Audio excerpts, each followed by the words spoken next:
Hello everyone. Hello student. G cam free cam में फिर एक बार आप सबका स्वागत है।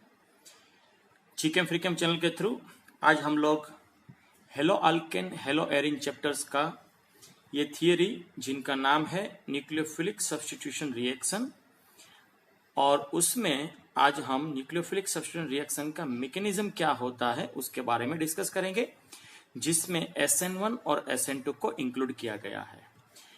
सबसे पहले कोई भी केमिकल रिएक्शन होती है उसमें दो रिएक्टेंट होता है।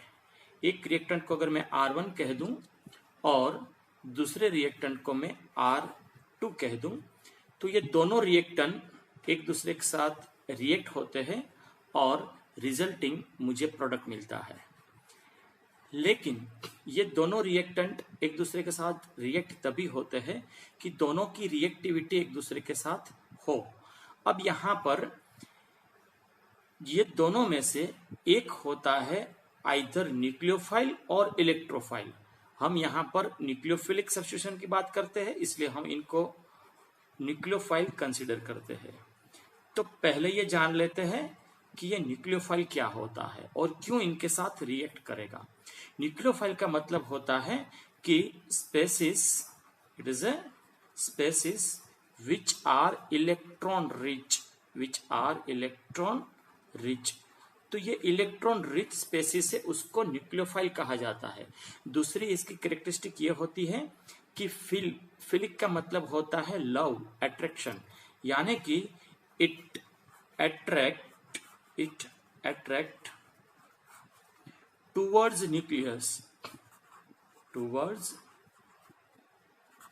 न्यूक्लियस। अब यहां कौन सा न्यूक्लियस की तरफ हो जाएंगे, तो वो कार्बन की तरफ अट्रैक्ट होते हैं, इसलिए उसको न्यूक्लियोफाइल कहा गया है, क्योंकि वो न्यूक्लियस की तरफ जाते हैं। क्योंकि इनमें इलेक्ट्रॉन बहुत है तो वो हमेशा पॉजिटिव चार्ज तरफ अट्रैक्ट होंगे। अब जो दूसरा मेरा रिएक्टेंट है उसको टाइम बीइंग मैं सबस्ट्रेट कह देता हूं। वैसे तो बायोलॉजी का वर्ड होता है सबस्ट्रेट, लेकिन हम यहाँ केमिस्ट्री में यहाँ ये दोनों रिएक्टेंट को डिफरेंशिएट करने के लिए यूज कर रहे हैं सबस्ट्रेट, राइट। अब सबस्ट्रेट क्यों कहा, क्योंकि मैं दोनों को अगर रिएक्टेंट कहूंगा तो हमें कंफ्यूजन होगा। तो एक मेरा रिएक्टेंट है एज ए न्यूक्लियोफाइल और दूसरा सबस्ट्रेट है। अब यह सबस्ट्रेट कुछ भी हो सकता है, लेकिन यहां पर हम हेलो अल्केन का स्टडी करने वाले हैं, इसलिए सबस्ट्रेट के फॉर्म में मैंने ले लिया है एक हेलो अल्केन।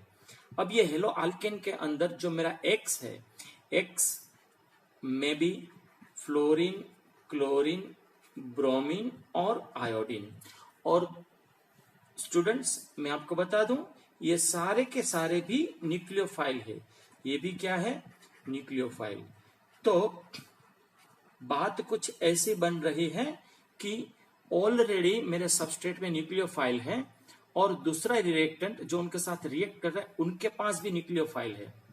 लेकिन फर्क ये है कि ये जो न्यूक्लियोफाइल है सबस्ट्रेट के और ये जो न्यूक्लियोफाइल है रिएक्टेंट के, ये दोनों में रिएक्टेंट के जो मेरे दूसरे रिएक्टेंट R2 के जो न्यूक्लियोफाइल है वो ज्यादा स्ट्रॉन्ग है। It is A more stronger than substrate nucleophile, यानी कि इनकी जो न्यूक्लियोफिलिसिटी है वो इनसे ज्यादा है, जिसकी वजह से क्या होगा कि ये एक्स को रिप्लेस करके ये न्यूक्लियोफाइल आ जाता है। तो ये रिप्लेस करके सब्स्टिट्यूट करके यहां आ जाता है, इसीलिए ये रिएक्शन को कहा गया है न्यूक्लियोफिलिक सब्स्टिट्यूशन रिएक्शन। अब हम देखते हैं कि न्यूक्लियोफिलिक सब्स्टिट्यूशन कैसे होता है। तो सबसे पहले हम ऐसा एक हेलो अल्केन लेते हैं, जैसे कि मान लीजिए कि मेरा कार्बन जिनके साथ 3 हाइड्रोजन जुड़े हुए हैं, राइट। ये तीनों हाइड्रोजन कुछ इस तरह से जुड़े हुए हैं, ये टेट्राहेड्रल स्ट्रक्चर है और इनके साथ मान लीजिए कि मेरा हेलोजन में क्लोरीन है। अब ये टेट्राहेड्रल स्ट्रक्चर है हेलो अल्केन का। अब मेरा न्यूक्लियोफाइल, कोई भी स्ट्रॉन्ग न्यूक्लियोफाइल जो क्लोरीन से ज्यादा स्ट्रॉन्ग है, ऐसे एक न्यूक्लियोफाइल में मैंने OH ग्रुप ले लिया। अब ये OH ग्रुप यहां अटैक करेगा। अब OH ग्रुप के पास एक ही प्रोबेबिलिटी है कि वो यहां से अटैक करे। ये टेट्राहेड्रल स्ट्रक्चर में एक होता है फ्रंट साइड हाइड्रोजन, ये क्लोरीन बैक साइड है, जिसको हम ऐसे डैश बॉन्ड से भी बता सकते हैं, इसको हम वेज बॉन्ड से भी बता सकते हैं, और 2 होता है पैरेलल टू प्लेन। अब यहां पर मेरा OH 3 में से किसी भी साइड्स पे अटैक नहीं कर पाएगा। क्यों? क्योंकि यहाँ क्लोरीन रिपल्जन करेगा और यहाँ ये तीनों रिपल्जन करेगा। तो एकमात्र ये जो साइड है जहां पर मेरा OH वहां अटैक कर पाएगा। तो जैसे ही OH मेरा हेलो अल्केन के ऊपर अटैक करेगा तो उस वक्त मेरा जो स्ट्रक्चर बनेगा वो कुछ ऐसा होगा कि यहां धीरे से कार्बन के साथ ये अटैच हो जाएगा और मेरा ये हाइड्रोजन है वो ऐसा ही रहेगा, और ये मेरा हेलोजन क्लोरीन था उनके साथ इनका जो बॉन्ड है वो भी धीरे धीरे वीक हो रहा है। ये जो स्टेज है इसको मैं ट्रांजिशन फेज कहूंगा। मैं क्यों इनको ट्रांजिशन फेज कहूंगा? क्योंकि ये फेज में मेरा ये जो इंटरमीडिएट है, वैसे तो इसको इंटरमीडिएट स्टेट कहा जाता है, लेकिन ये इंटरमीडिएट स्टेट को मैं ट्रांजिशन फेज कहूंगा। मैं इसलिए ट्रांजिशन फेज कहूंगा क्योंकि यहां पर ये मेरा इंटरमीडिएट स्टेट है, वहां कार्बन की 5 वैलेंसी हो जाती है, इसलिए हाईली अनस्टेबल है। इट इज हाईली अनस्टेबल है। तो ये अनस्टेबिलिटी होने की वजह से इसको हम ट्रांजिशन फेज कहेंगे। अब दोस्तों यहां पर यहां से यहां का जो स्टेप है वो बहुत ही स्लो स्टेप है। It is a slow step, right. तो हमेशा हमने केमिकल काइनेटिक्स चैप्टर में देखा है कि slow step is a rate determining step होता है। तो ये मेरा रेट डिटरमाइनिंग स्टेप है। तो यहां रेट डिटरमाइनिंग में मैं कुछ ऐसे लिख सकता हूं कि रेट इज इक्वल टू के। अब यहां 2 स्पीसीज है, OH भी है और हेलो अल्केन भी है, यानी कि RX एंड OH। अब यहां दोनों में मेरा हेलो अल्केन का जो ये कॉन्सेंट्रेटेड का ब्रैकेट है उसके ऊपर कुछ नहीं है, यानी कि 1 है, और यहां पर भी 1 है। तो 1 + 1 यानी कि इनका ऑर्डर हो जाता है 2। तो ये second order, it is A second order reaction है। ये मेरा सेकंड ऑर्डर रिएक्शन हो जाता है। इसके अलावा अब यहां पर 2 मॉलिक्यूल ट्रांजिशन फेज में है, इसलिए इनकी मोलिकुलरिटी भी 2 हो जाती है। तो इनकी मोलिकुलरिटी भी क्या हो जाएगी? एक तो रेट हो जाता है सेकंड ऑर्डर, और इनकी जो मोलिकुलरिटी है, molecularity, it is also a 2। ये 2 मोलिकुलरिटी होगी, इसीलिए ये रिएक्शन का जो नाम दिया गया है वो है SN2। SN2 का मतलब होता है सब्स्टिट्यूशन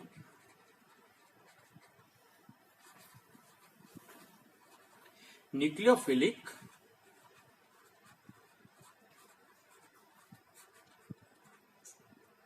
बाइमोलिक्यूलर, क्योंकि यहां 2 मॉलिक्यूल है, बाइमोलिक्यूलर रिएक्शन। तो इसलिए इनको नाम दिया गया है SN2। अब ये स्लो स्टेप में हमने देख लिया कि यहां ट्रांजिशन फेज क्रिएट हुआ, और ये ट्रांजिशन फेज में ये दोनों मॉलिक्यूल ज्यादा देर तक स्टेबल नहीं रह पाएंगे, इसलिए इनके बाद का ये जो स्टेप आएगा वो फास्ट होगा। This is the fast. वैसे ये पूरा का पूरा एक ही स्टेप में रिएक्शन होता है। क्यों एक स्टेप में होता है? क्योंकि ये ट्रांजिशन फेज है, स्टेबल नहीं है, इसलिए इसको मैं एक ही फेज कहूंगा। यहां मेरा इंटरमीडिएट स्टेट ज्यादा देर तक स्टेबल नहीं होता, अदरवाइज मैं इनको फर्स्ट स्टेप और वहां स्टेबिलिटी के बाद सेकंड स्टेप कह सकता था, लेकिन ये पूरा रिएक्शन सिंगल स्टेप में ही होता है। तो मैं और एक चीज लिख सकता हूं कि SN2 is a single step reaction. It is a single step reaction. अब यहां पर धीरे धीरे OH का बॉन्ड स्ट्रॉन्ग होता जाएगा और Cl का बॉन्ड वीक होता जाएगा और एक वक्त ऐसा आएगा कि ये Cl यहां से निकल जाएगा। उस वक्त मेरा ये जो कार्बन है जिनके साथ ये OH स्ट्रॉन्ग बॉन्ड बना देगा, यानी कि न्यूक्लियोफाइल सब्स्टिट्यूट हो गया। अब उस वक्त यहाँ के तीनों प्रोटॉन जो टेट्राहेड्रल कंडीशन में कुछ इस तरह का कॉन्फ़िगरेशन बता रहे थे, अब वो यहाँ OH के साथ रिपल्जन में आएंगे, OH के साथ रिपल्जन में आएंगे, तो ये तीनों की पोजीशन चेंज हो जाएगी, यानी कि ये इन्वर्जन हो जाएगा इनका, यानी कि ऐसे है वहां से वो ऐसे इन्वर्ट हो जाएंगे। तो मैं कुछ इसको इस तरह से दिखा सकता हूं, जो पहले ये लेफ्ट साइड में थे अब ये राइट साइड में आएंगे। This is nothing but due to the repulsion of this nucleophile. तो यहां पर ये मुझे मिला और बाय प्रोडक्ट के फॉर्म में यहां पर मुझे Cl आयन मिल गया, Cl आयन मिल गया। तो ये जो मेरा प्रोडक्ट हुआ वो इन्वर्जन प्रोडक्ट हुआ। ये कैसा प्रोडक्ट हुआ? Inversion product. क्यों इन्वर्जन प्रोडक्ट है? क्योंकि अगर आप सबस्ट्रेट को इनिशियल कंडीशन में देखो तो उनका बॉन्ड और एटम का स्पेस में जो अरेंजमेंट था वो अरेंजमेंट टोटली यहां इन्वर्ट हो गया, इसलिए इसको मैं कहूंगा इन्वर्जन प्रोडक्ट। इनको वाल्डन इन्वर्जन भी कहा जाता है, वाल्डन इन्वर्जन भी कहा जाता है। This is the Walden inversion. और एक चीज हमें यहां ये याद रखनी है स्टूडेंट्स कि ये रिएक्शन के अंदर हम लोग जो सॉल्वेंट यूज करते हैं वो सॉल्वेंट होता है पोलर एप्रोटिक। अब पोलर एप्रोटिक क्या होता है? पोलर एप्रोटिक, वैसे पोलर सॉल्वेंट दो प्रकार के होते हैं, एक होता है पोलर प्रोटिक और दूसरा होता है पोलर एप्रोटिक। पोलर एप्रोटिक का मतलब है, पोलर एप्रोटिक सॉल्वेंट का मतलब है ऐसे सॉल्वेंट जिसमें पोलराइजेशन तो है, यानी कि पॉजिटिव और नेगेटिव चार्ज है, दो चार्ज सेपरेट होते हैं, लेकिन वहां पर प्रोटॉन नहीं है। फॉर एग्जाम्पल पोलर एप्रोटिक के अगर हम एग्जाम्पल लें तो हमारा एसीटोन, तो एसीटोन क्या है? It is nothing but CH3C double bond O CH3, ये मेरा एसीटोन है। अब यहां पर कार्बन और ऑक्सीजन, ये जो कार्बोनिल ग्रुप है उसमें ये ऑक्सीजन के ऊपर नेगेटिव चार्ज क्रिएट होता है और यहां पॉजिटिव चार्ज क्रिएट होता है, जिसकी वजह से ये स्पीसीज पूरा पोलर तो है लेकिन प्रोटॉन नहीं है इसमें, इसलिए हम पोलर एप्रोटिक कहते हैं। ऐसा ही दूसरा होता है DMSO। DMSO is nothing but dimethyl sulphoxide. This is the dimethyl sulphoxide. और एक एग्जांपल अगर हम लिखना चाहे तो इनका और एक एग्जाम होता है DMF। DMF का मतलब होता है ये मेरा एमाइन ग्रुप है, उसके साथ 2 CH3 होता है और ये एमाइन ग्रुप फॉर्माल्डिहाइड के साथ जुड़ा हुआ है, इसलिए इनको कहा जाता है DMF। ये है मेरा DMSO, ये है मेरा एसीटोन। तो कोई भी पोलर एप्रोटिक सॉल्वेंट आप देखोगे तो वहां पर आपको प्रोटॉन ऐसा नहीं मिलेगा जो मेरा यहां जो सबस्ट्रेट है यानी कि हेलो अल्केन है उनके साथ कोई बॉन्डिंग बनाएगा, या तो मेरा न्यूक्लियोफाइल के साथ कोई बॉन्डिंग बनाएगा। अब हमें यह भी समझ लेना चाहिए कि यहां पर क्यों हम पोलर एप्रोटिक सॉल्वेंट ही यूज करते हैं। हम अगर यहां पोलर प्रोटिक सॉल्वेंट यूज करते तो पोलर प्रोटिक सॉल्वेंट ये जो मेरा न्यूक्लियोफाइल है OH उसको पकड़ के रखता, यानी कि उसकी स्पीड सबस्ट्रेट तक आने की, हेलो अल्केन तक आने की स्पीड को कम कर देता। तो यहां पर पोलर प्रोटिक सॉल्वेंट है, it will reduce the nucleophilicity of my nucleophile. तो जो आने वाला न्यूक्लियोफाइल है उसको वो वीक बना देता है, इसलिए यहां पोलर प्रोटिक नहीं यूज किया जाता बल्कि पोलर एप्रोटिक यूज किया जाता है। तो एक तो ये चीज देखना है। दूसरा, हमें यहां एग्जाम में बहुत सारे क्वेश्चन आते हैं, वो आते हैं रिएक्टिविटी के ऊपर। तो ये जो मेरा हेलो अल्केन है, तो ये मेरा हेलो अल्केन है वो प्राइमरी हेलो अल्केन है। अब देखिए ये प्राइमरी हेलो अल्केन में ये तीनों एच है, ये तीनों H OH के ऊपर रिपल्सन तो क्रिएट करेंगे, लेकिन इतना नहीं करेंगे जितना कि ये तीनों CH3 होता। थोड़ी देर के लिए मान लीजिए कि ये तीनों CH3 होता, यानी कि मिथाइल ग्रुप होता, तो यही मेरा हेलो अल्केन टर्शरी हो जाता। अब वो केस में ये तीनों बल्कि ग्रुप मेरे OH को यहां आने से रोकेंगे, और यहां आने से रोकेंगे तो इनकी ऑल ओवर रिएक्टिविटी कम हो जाती है। तो हाइड्रोजन के केस में हमें कोई रिपल्जन नहीं था, मिथाइल के केस में बहुत सारा रिपल्जन है। तो इस तरह जैसे जैसे हेलो अल्केन का डिग्री बढ़ता जाता है, वैसे वैसे उसकी रिएक्टिविटी कम हो जाती है। तो मैं यहां ऐसा लिख सकता हूं कि in S N two reaction, in S N two reaction, reactivity order क्या रहेगा? तो मेरा रिएक्टिविटी ऑर्डर है वो हो जाएगा प्राइमरी का सबसे हाईएस्ट, उसके बाद सेकेंडरी का, और सबसे लोएस्ट रहेगा टर्सरी का। तो ये मेरा रिएक्टिविटी ऑर्डर रहेगा।